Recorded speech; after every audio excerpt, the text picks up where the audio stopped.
É sempre muito bom estar com você em cada um dos programas Cabeça para Cima, poder entrar aí na sua casa, ficar ao seu ladinho, debatendo e conversando sobre temas que informam, que orientam, que edificam e que abençoam a sua vida, né? Porque a programação da Boas Novas, segundo vocês mesmos dão feedback para a gente, é uma programação que abençoa vidas e a gente fica feliz porque o nosso objetivo é esse, transmitir Jesus 24 horas por dia, abençoar você, abençoar o Brasil, abençoar o mundo. Onde quer que a nossa programação chegue, esse é o nosso objetivo, abençoar, falar do amor de Cristo das mais diferentes formas. E para cumprir essa missão, nós não conseguimos fazer sozinhos, você já sabe disso. Por isso, temos um exército de pessoas que um dia resolveu participar, resolveu se aliar ao exército de semeadores de boas novas, daqueles que transmitem as boas novas de Cristo. Você, quando semeia, quando você se torna um semeador, você faz isso, você está aí também transmitindo Jesus, você está apoiando uma missionária, que é a Rede Boas Novas de televisão. Muitíssimo obrigada, semeador querido, porque você já entendeu esse desafio e tem nos ajudado. Que o Senhor te retribua, porque só Ele pode realmente fazer isso. E aqui vai o nosso apelo para você, que ainda não é um semeador. Saiba que você faz falta e que a sua semeadura faz toda a diferença, não importa o valor. Qualquer valor que você queira, ele vai fazer diferença, porque quem vai fazer a obra não somos nós não, você sabe, é o Senhor Jesus.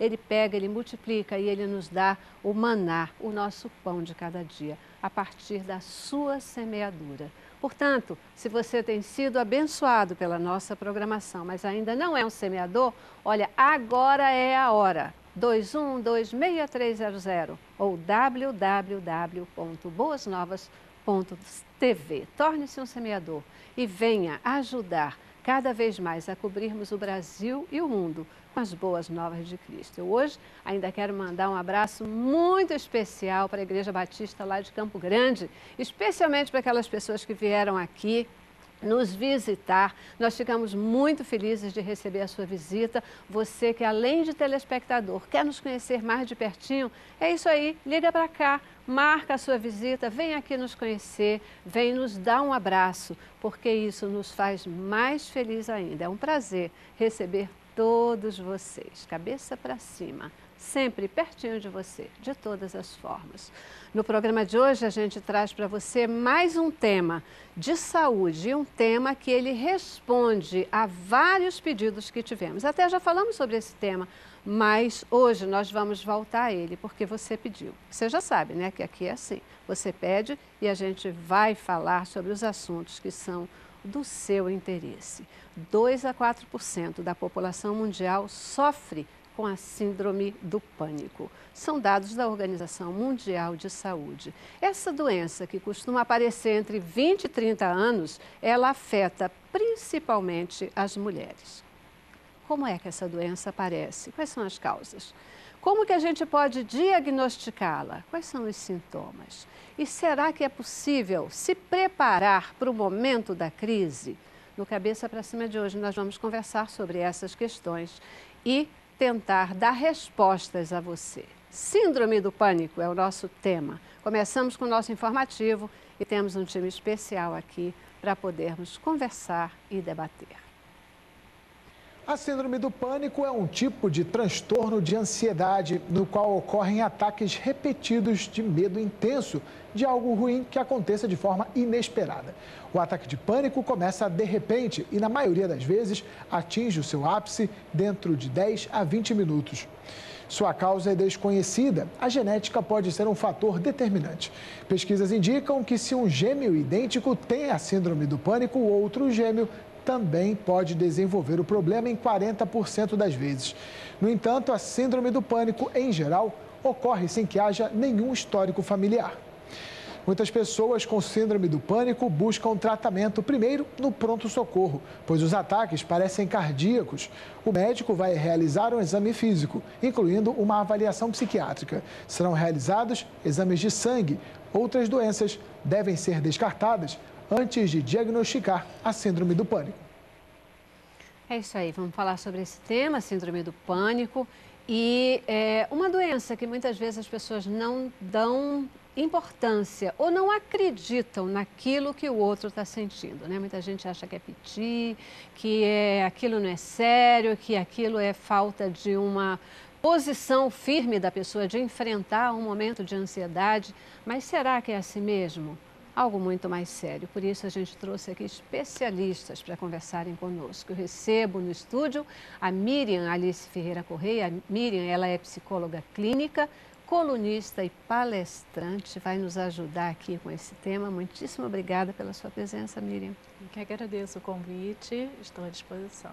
Perfeito. Vamos já explorar você aqui sobre o tema de hoje. Também conosco, Cláudio Roberto de Oliveira Silva, ele que é neuropsicólogo, especialista em terapia cognitivo-comportamental e é também sócio do grupo TECOM, Terapia e Consultoria.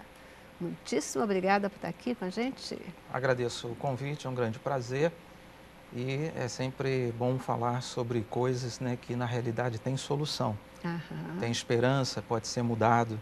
E divulgar isso para muitas pessoas que estão sofrendo é muito importante. Então é bastante oportuno, ainda que seja recorrente, né, nós voltarmos a falar sobre esse assunto, que atinge muitas pessoas. É um grande prazer estar aqui. Obrigadíssima. Quer dizer, além de trazermos orientações para as pessoas que têm aí sofrido com a síndrome do pânico, informações para familiares, amigos, etc., né? É verdade. Que podem ajudar muito e fazer muita diferença, né, nas pessoas que têm esse tipo de problema.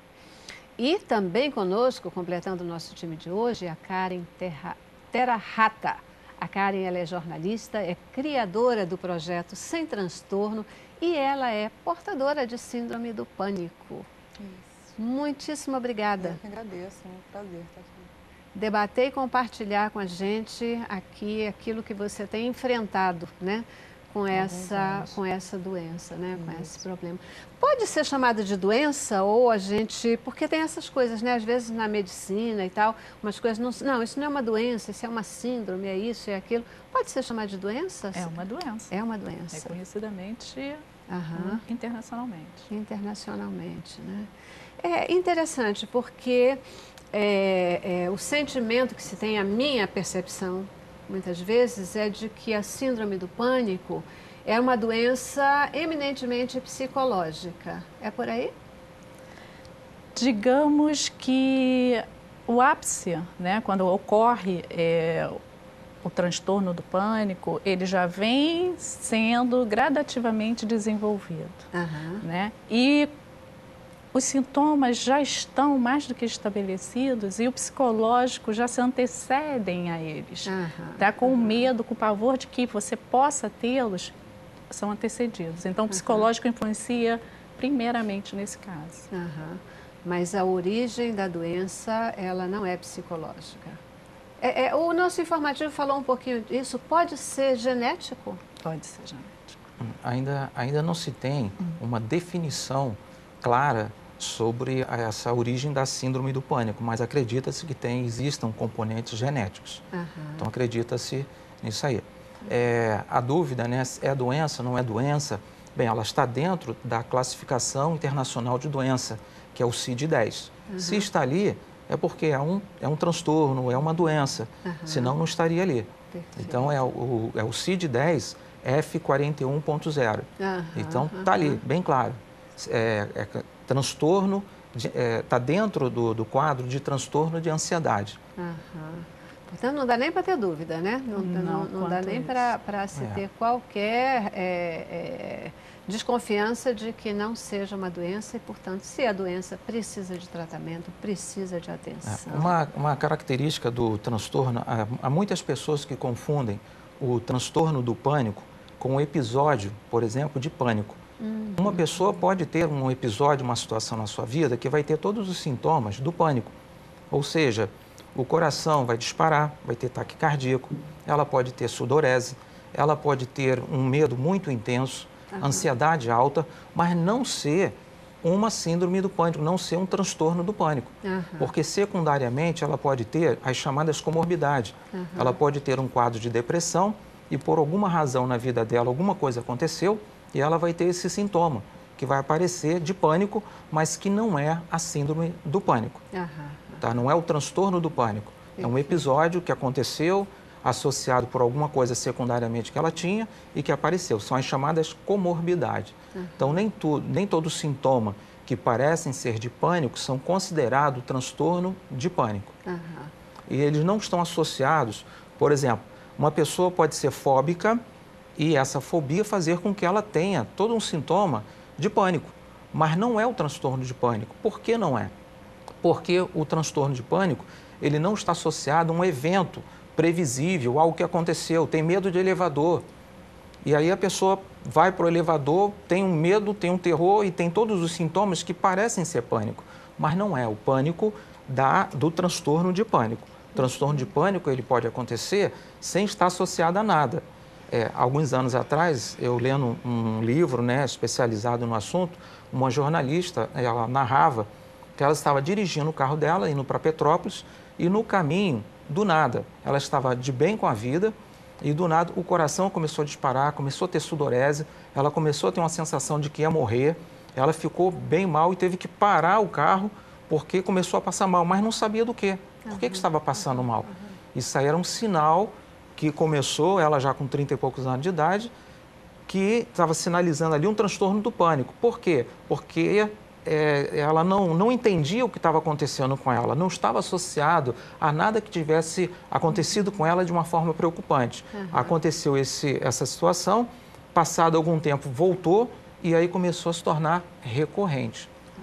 Celeste, só fazendo um link que você falou com o que o Cláudio trouxe, você falou se isso teria componentes genéticos, né? Existem pesquisas que comprovam que você pode ter uma, digamos assim, uma possibilidade de desenvolver aquele transtorno, né? E a característica de ser hereditário, ter algum membro na família que já tenha essa doença estabelecida, fortalece a sua possibilidade de desenvolvê-la, né? Como ele trouxe, você pode ter momentos de pânico. Isso ocorre com qualquer pessoa, comigo, com você. Em algum momento você pode estar no seu limite, à flor da pele, né? E isso vai passando desapercebido e você não dá muita conta disso. É um momento esporádico. E aí isso pode vir, né? Dependendo da sua fragilidade do momento, dependendo do seu histórico familiar, dependendo do teu contexto pessoal, profissional, isso pode ser intensificado no momento da sua fragilidade, inclusive psíquica.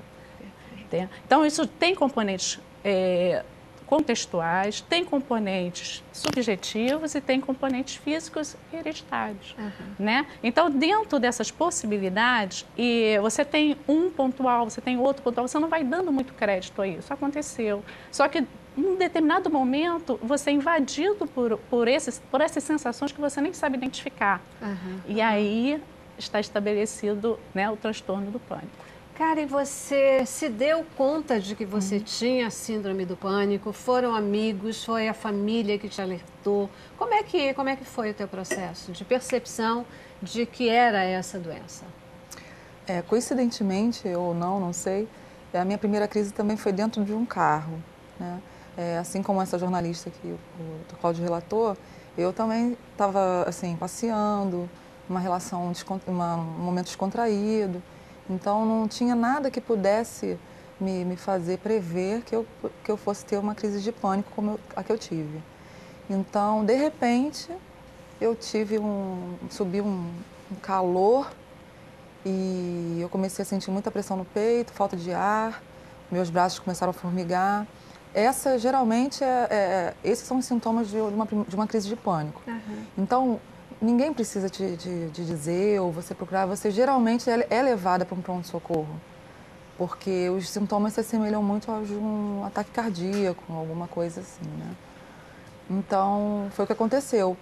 Eu fui levada a um pronto-socorro e foram feitos os exames, né, clínicos, geralmente fazem quando a pessoa dá entrada, né, conferem a pressão arterial, fizeram um eletrocardiograma e eu clinicamente estava bem. Então, o médico disse para eu voltar para casa, descansar. Ele falou, você deve estar estressada. Eu não estava estressada. Eu voltei para casa, assustada, descansei. E no dia seguinte, numa outra situação, também passeando com a minha família, eu tive uma nova crise, mais forte ainda. e novamente eu fui levada para um hospital. Então, conforme ele disse, essas crises elas vão se repetindo. Né? Então, isso aconteceu há 17 anos, eu tinha 21 anos, exatamente essa faixa etária que vocês mencionaram no VT. Eu tinha 21 anos, não se falava muito sobre o assunto, então a gente teve realmente uma dificuldade para conseguir um diagnóstico de síndrome do pânico, um profissional que eu pudesse me tratar. Eu busquei alguns profissionais, eu procurei na psicanálise ajuda, não era o ideal, mas na época eu não sabia. Então, assim, ao longo desses 17 anos, eu venho me informando, eu fui buscando ajuda e hoje, graças a um tratamento que eu venho fazendo já há alguns anos, eu consigo ter uma vida normal. Bacana. Mas eu já passei, assim, períodos muito complicados por conta do transtorno e que não é, muitas vezes, por falta de informação, levado a sério como outras doenças. Verdade. Né? A gente vai já entrar no mérito um pouquinho mais dessa questão, né? Eu acho que quando a gente compartilha isso, a gente também ajuda outras pessoas a perceberem a situação e, quem sabe, darem importância, né? Porque talvez esse seja um dos fatores mais críticos com relação a essa doença, não se dar importância, né? Achar que não é por aí, que não é a doença, que é algo que vai passar sem os cuidados específicos. Eu já preciso fazer o nosso primeiro intervalo, vou para o intervalo e volto querendo entender um pouquinho em que momento, ou quais são aqueles sintomas ou a frequência que a gente vai poder perceber que nós estamos falando não de um evento de pânico, mas nós estamos falando sim da síndrome de pânico. Como é que essa doença acontece? Quer dizer, como é que ela vem se formando dentro do indivíduo e, de repente, e além do mais, por que mulher, de novo, é a preferida para ser afetada por síndrome do pânico? Tá bom? Intervalo, voltamos já. Cabeça pra cima. Eu quero